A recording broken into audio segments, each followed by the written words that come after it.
ناظرین، اسی ضرورت و اہمیت کے پیش نظر خلیفہ ثانی امیر المؤمنین فاروق اعظم نے اپنے دور خلافت میں ان دونوں ڈپارٹمنٹس کو بنانے کا تاریخی فیصلہ کیا تھا، جس نے اس وقت کے دو سپر پاورز کو گھٹنے ٹیکنے اور دین اسلام کو عرب سے نکال کر دنیا کے مختلف خطوں تک پہنچانے میں بہت اہم رول پلے کیا تھا۔ السلام علیکم ورحمۃ اللہ وبرکاتہ۔ ناظرین، ہم حاضر ہیں انٹرسٹنگ اور معلوماتی سیریز تاریخی فیصلے ہسٹورک ڈیسیژن میں۔ ناظرین، فیمس عیسائی ہسٹورین اور تجزیہ نگار مائیکل ہارٹ نے ایک کتاب لکھی جس کا نام ہے The 100 A Ranking of Most Influential Persons in History، یعنی تاریخ کے 100 اہم ترین شخصیات۔ اس کتاب میں اس نے پوری دنیا کی ان 100 شخصیات کی زندگی پر مختصر تبصرہ کیا ہے جنہوں نے تاریخ اور دنیا کے نظام کو سب سے زیادہ متاثر کرنے کے ساتھ ساتھ انسانی تاریخ اور دیگر انسان کی ڈیلی بیسس کی زندگی پر بہت گہرا اثر ڈالا ہے۔ ان 100 شخصیات میں 52 نمبر پر اس نے امیر المؤمنین حضرت عمر فاروق رضی اللہ تعالیٰ عنہ کی حیات طیبہ کے مختلف پہلوؤں کا تذکرہ کیا ہے۔ یہ بہت بڑی بات ہوتی ہے کہ دشمن آپ کی قابلیت اور آپ کی صلاحیتوں کا اعتراف کرے، اس کو مانے۔ صرف یہ نہیں، اس کے علاوہ اور کئی نان مسلمز ہیں جنہوں نے آپ کی قائم کردہ نظام کی بہت تعریفیں کی ہیں۔ ناظرین، آپ رضی اللہ تعالیٰ عنہ کے بنائے ہوئے مثالی نظام کے پیچھے آپ کے چند بڑے ہی زبردست اور تاریخی فیصلے تھے۔ آج ہم جس تاریخی فیصلے کے بارے میں سنیں گے وہ ہے خلیفہ ثانی عمر فاروق کا عادلانہ نظام قائم کرنے کے لیے محکمہ پولیس اور محکمہ فوج قائم کرنے کا فیصلہ، یعنی آرگنائز پولیس اور ملٹری ڈپارٹمنٹ اسٹیبلش کرنے کا فیصلہ۔ کتنا زبردست تھا آپ کا یہ فیصلہ، اور کیسے آپ نے ان دونوں ڈپارٹمنٹس کے نظام کو چلایا، آج کی ایپیسوڈ میں اسی کے بارے میں بات ہوگی۔ ناظرین، کسی بھی کنٹری یا کسی بھی امپائر کو اس کے اندر کے معاملات اور بیرونی دشمنوں سے حفاظت کرنے میں، وہاں کے لوگوں کو سیفٹی لائف پرووائڈ کرنے میں دو ڈپارٹمنٹس بہت امپورٹنٹ رول پلے کرتے ہیں۔ ایک ہے پولیس ڈپارٹمنٹ اور دوسرا ملٹری ڈپارٹمنٹ۔ فرسٹ یعنی پولیس ڈپارٹمنٹ کنٹری کے انٹرنل میٹرز کو ریزالو کرتا ہے، لوگوں کی دیکھ بھال کرتا ہے، کرمنلز کو سزائیں دیتا ہے، جبکہ ملٹری ملک کے ایکسٹرنل ڈیفنس سسٹم کو اسٹرانگ کرتی ہے، باہر کے دشمنوں سے ملک کی حفاظت کرتی ہے۔ ان دونوں ڈپارٹمنٹس کی اپنی اپنی ضرورت اور اہمیت ہے۔ اگر یہ دو ڈپارٹمنٹس نہ ہوں تو وہ ملک ہمیشہ خطرے میں رہتا ہے۔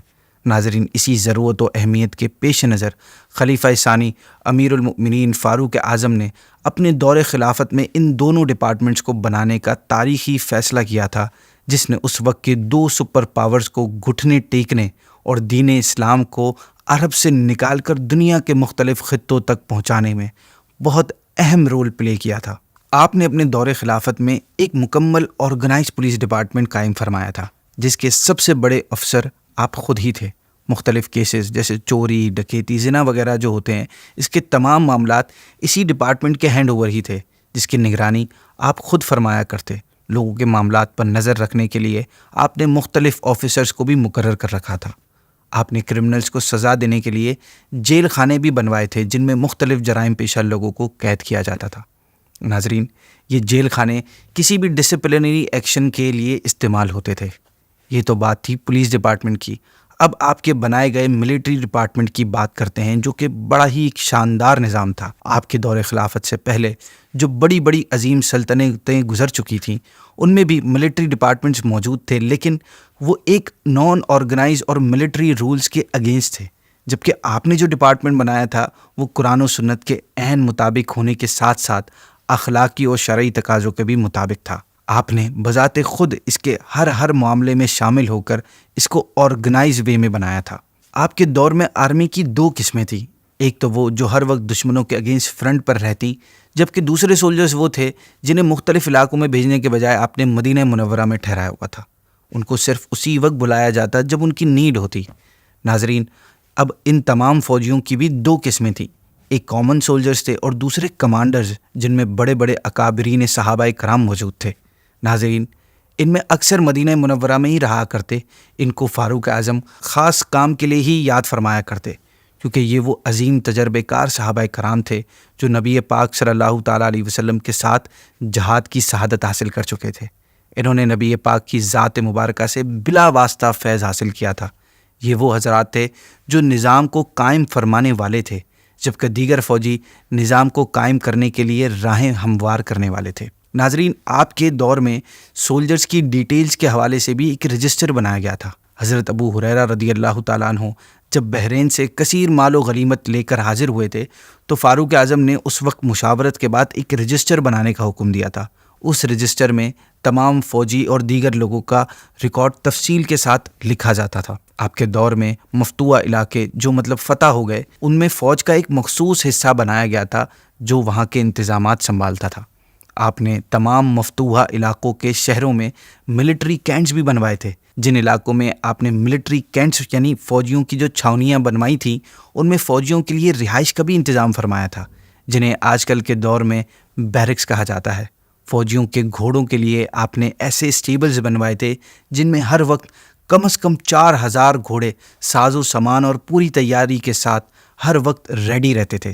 ناظرین، ایسی تیاری کا مقصد دراصل یہ تھا کہ اگر اچانک کہیں سے اٹیک ہو جائے یا ڈیفنس کی ضرورت پیش آئے تو معمولی وقت میں 36,000 سے زیادہ سولجرز اپنے گھوڑوں کے ساتھ دشمنوں کے مقابلے کے لیے فوراً نکل پڑے۔ آپ رضی اللہ عنہ بخوبی جانتے تھے کہ لڑائی صرف ہتھیاروں سے نہیں جیتی جاتی، بلکہ فتح کے لیے اسپیسیفک کامبیٹ ٹیکٹکس کو بھی اختیار کرنا پڑتا ہے، اور ان کا دار و مدار زیادہ تر فوج کے کمانڈر پر ہوتا ہے۔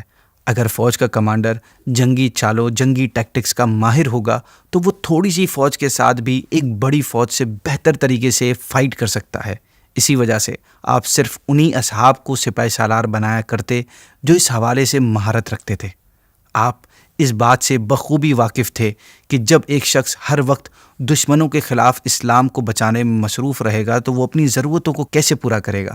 یہی وجہ ہے کہ آپ کی طرف سے فوجیوں کے کاروبار وغیرہ کرنے کی بالکل اجازت نہیں تھی۔ ضروریات کو پورا کرنے کے لیے آپ نے فوجیوں کی سیلریز مقرر فرمائی تھیں اور ان کے فیملی کے اخراجات کے لیے الگ سے الاؤنس مقرر کیے گئے تھے۔ ناظرین، یہ تمام تنخواہیں گریڈ کے مطابق تھیں۔